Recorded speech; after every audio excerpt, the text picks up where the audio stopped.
What are you trying to talk to me about here? Okay. I've been through the system, buddy. I know how I know it you works. have. I know you have. You're Jeff. not my friend. I'm not your friend. You're trying to fucking get me. Or you're No, trying I'm not trying to get all you. you're trying to get is some fucking stupid ass fucking confession, and you're not gonna get one. Jeff. Detectives are often viewed as sharp-minded individuals with a keen eye for detail, capable of piecing together clues and solving even the most complex cases. Their expertise in interrogation, evidence collection, and criminal psychology often gives them an edge over suspects. But what happens when a suspect proves to be more cunning than the detectives themselves? This is the case of Jeff Pearson, Georgia, 2011. On the seemingly regular evening in 2011, alarm bells began to ring at a local 7-Eleven as reports of an armed robbery flooded the local police department. The suspect, however, was nowhere to be found upon the police's arrival at the scene. Their search expanded, leading them to a nearby house where commotion was detected. In a surprising turn of events, the man discovered within was Jeff Pearson, a known heroin addict armed with a gun. Jeff Pearson was brought into a small, windowless interrogation room dressed in prison scrubs. It was clear he had already been processed and had spent time in a cell. Jeff immediately questioned his arrest, demonstrating a clear understanding of his rights. The detectives read him the Miranda rights, emphasizing his right to remain silent and consult with a lawyer. However, Jeff, seemingly unfazed, opted to remain silent, a strategic move that set the tone for the rest of the interrogation. Am I under arrest? For now. I'm under arrest? Yeah, I'll explain everything, but before I explain myself to you, before we talk to each other, I need to read your rights, okay? What am I under arrest for? Well, like I said, I need to read your rights first. Obviously, the charge is robbery, okay? Yeah, I'll explain everything. I'm under arrest for robbery? You are, but let me read your rights real quick, okay? And then I'll explain it all to you. Is that okay? You let me do that real fast? All right, Jeff. Can you read with me? Just read in your head, okay? Before we ask you any questions, you must understand what your rights are. You have the right to remain silent. Anything you say can will be used against you in the court of law. You have the right to talk to the lawyer for advice before we question you, and have him or her with you during questioning. Does that make sense? You've probably heard these before, haven't you? Does that make sense? Do you understand your rights? As the detectives persisted, Jeff masterfully deflected their attempts to extract information. He asserted his innocence and questioned the lack of evidence against him. In a brilliant maneuver, Jeff redirected the conversation, emphasizing his legitimate earnings from legal business deals, highlighting the inconsistency of robbing someone for a mere $80 and an iPhone. Jeff's silence prompted the detective to continue probing, but Jeff stayed resolute. When asked if he had something to prove his innocence, Jeff retorted, "I don't talk to the police, man." The detective tried to break Jeff's silence, but Jeff knew his rights. He knew the police had no concrete evidence. Frustrated, the detective sent Jeff back to his cell. Do you understand your rights, Jeff? Yes or no? You understand? We're getting paid more than you are, so we can sit here for a long time, man. I just need you to answer me yes or no. Do you understand your rights? Let's get through that question. Do you understand what I read you? Did you comprehend what I read you?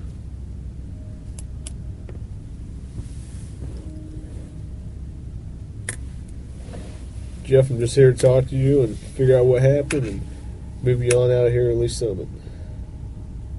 So do you understand the rights I read to you?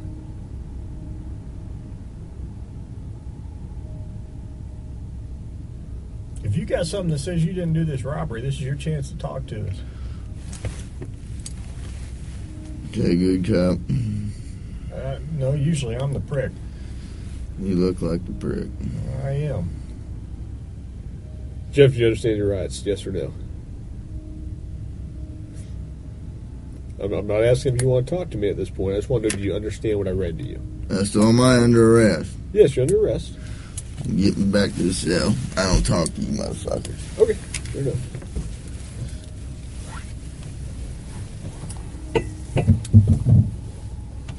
You change your mind? You want to talk to us? What about Is this all being recorded, huh? And written down? I'm not writing anything down right now. But they are. Right? I don't think there's anybody watching it.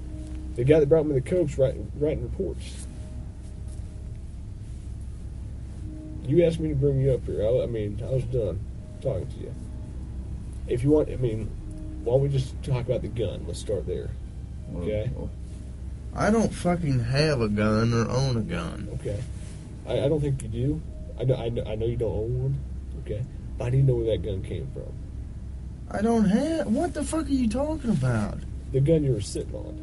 I was sitting on. Yeah. What the fuck are you talking about? Over at Aaron's house. I don't know what you're talking about. Because Aaron says it wasn't his. I don't know what you're talking about. Like I said, you give me a little, I'll give you a little. Alright? I got a lot more I can tell you about the whole thing. But you got to help me out, too. I don't know what you're talking about. Because I'm willing to go to the prosecutor, I'm willing to go to the parole officer and say, this guy's a good guy, he helped me out. Hey, you know what? I've been doing this a long time, man. I have a... I've been doing this a long time. Me too. I know. I remember back in 2002, I was on the case. I worked that case as a patrol officer. Okay, I've been doing this a long time.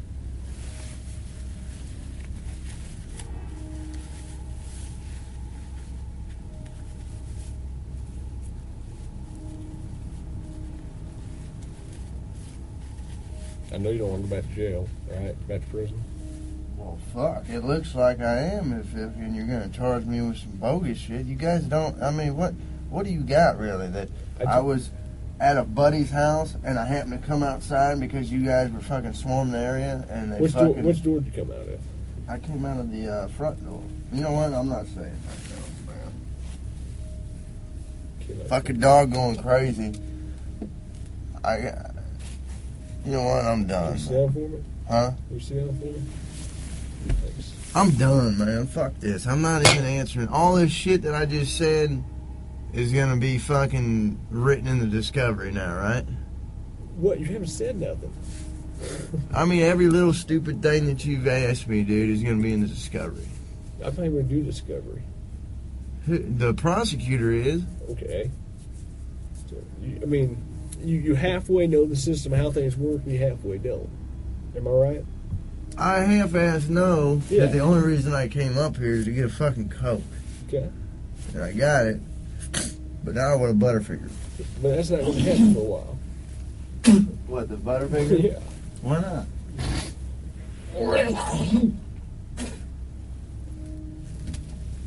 I need to go to the hospital. I'm coughing up blood. Okay. Let's go to the hospital.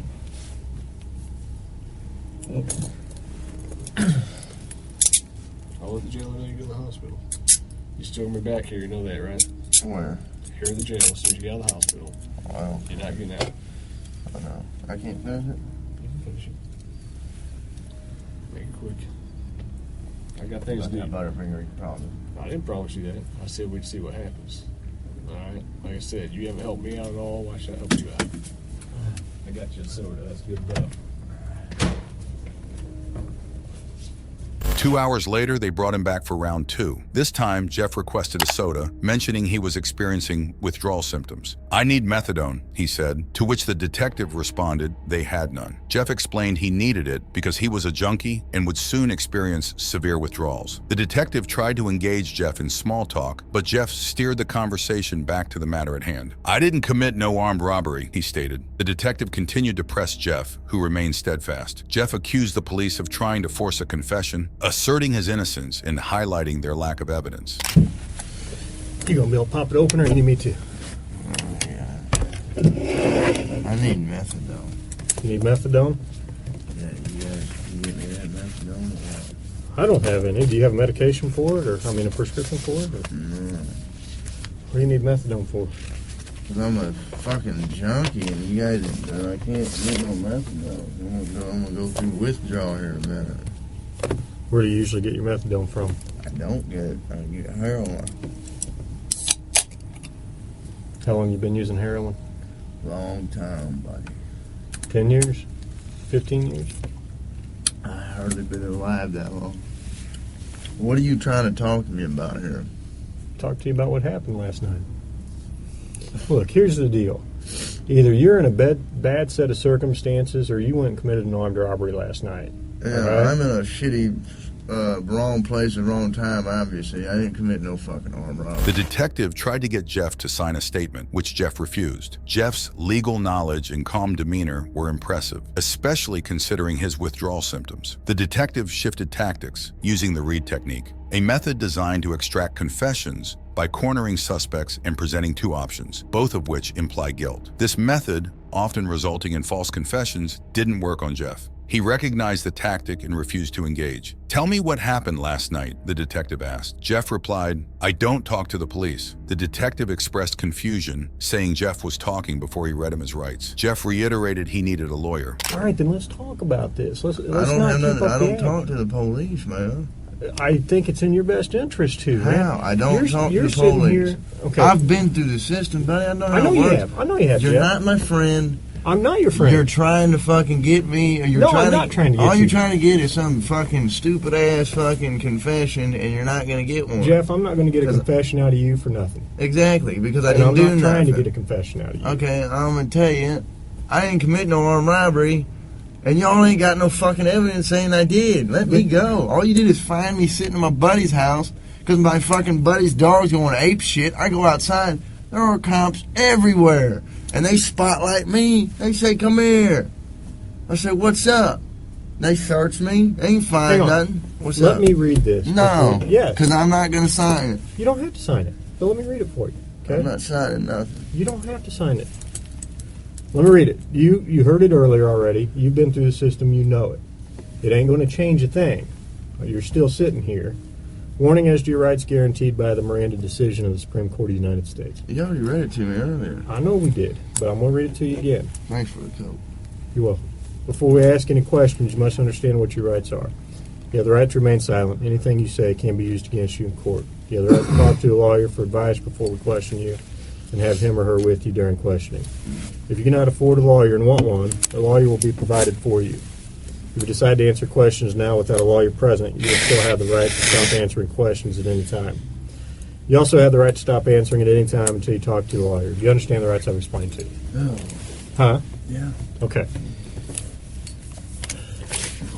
Tell me what happened last night. Plain and simple. Your side of the story. I'm not talking to you. I'm a lawyer. Frustrated, the detective mentioned they had enough evidence to hold Jeff for robbery. Jeff dismissed this, stating he needed a lawyer because he knew he did nothing wrong. The detective, growing desperate, tried to bargain. He claimed to have substantial evidence and hinted at leniency if Jeff cooperated. Jeff saw through this and asked, "What's that mean if I'm stuck in prison for 20 years? The detective's attempts to scare and intimidate Jeff failed. Jeff remained silent, knowing they had nothing on him. All right. This is what I don't understand. I know, but this is what I don't understand, Jeff. You were sitting there talking just like you were ready to sit here and tell me what happened last night, and then all of a sudden I read that to you, and you screw it, I ain't talking to you. I want a lawyer. I don't understand that. What changed? Because I told you what. I already told you what happened. You didn't. How didn't I? You didn't tell me what happened last night. How didn't I just tell you what? But now you've handcuffed me, and I can't talk to you because you've asked for an I want a attorney. lawyer. So okay, that's fine. But I will tell you right now, you're still on a hold for a robbery. I know. I don't know why. I need a fucking lawyer because obviously I didn't do nothing. The detective resorted to taunting, saying Jeff's parole officer would hear about his lack of cooperation. Jeff dismissed this as meaningless without evidence. For 4 more minutes, the detective tried different approaches, bringing up the gun, offering deals, and threatening prison life without drugs. Jeff stayed stone-faced, refusing to be intimidated. Eventually, he declared, "I'm done, man. Put me back in the cell." The detective, knowing they had no confession or evidence, complied. And obviously, you guys know I didn't do nothing because I've been arrested for the same bullshit before, and you guys don't interview me this much. So, wham bam, thank you for the coke. Put me back in the cell. We That's haven't my interviewed home. you yet. That's my home. All right. Well, you haven't interviewed me yet. Yeah. I'm not being interviewed. I'm a lawyer. That's what I'm saying. We haven't interviewed you yet. Hang on. Wait right there.